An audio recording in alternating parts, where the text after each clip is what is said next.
নমস্কার বন্ধুরা, আমি আবার একটা নতুন রান্না নিয়ে চলে এসেছি, উচ্ছে নিয়েড়ে। আপনারা যারা খেতে ভালোবাসেন আমাকে কমেন্ট করে জানাবেন। উচ্ছে নিয়েড়ে রান্না করতে কি কি লাগছে একটু দেখে নিন।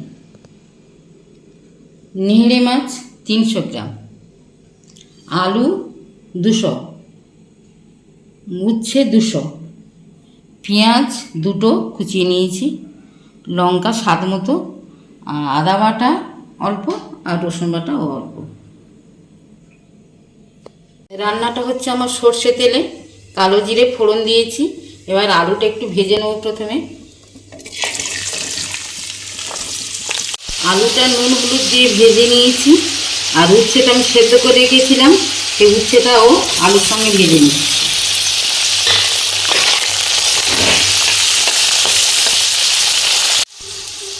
উচ্ছে আলু ভাজা হয়ে গেছে, এবার পেঁয়াজটা ভেজে নেব।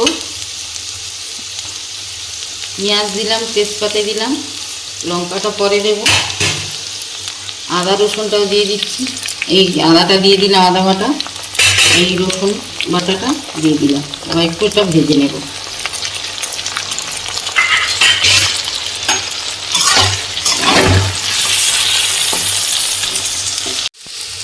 সব কিছু ভাজা হয়ে গেছে।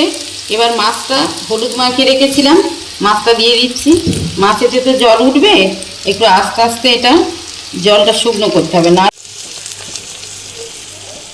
উচ্ছে নিয়ে আমার হয়ে গেছে। এরকম শুকনো শুকনো করলে ভালো লাগবে, আপনারা এরকম শুকনো করে করবেন।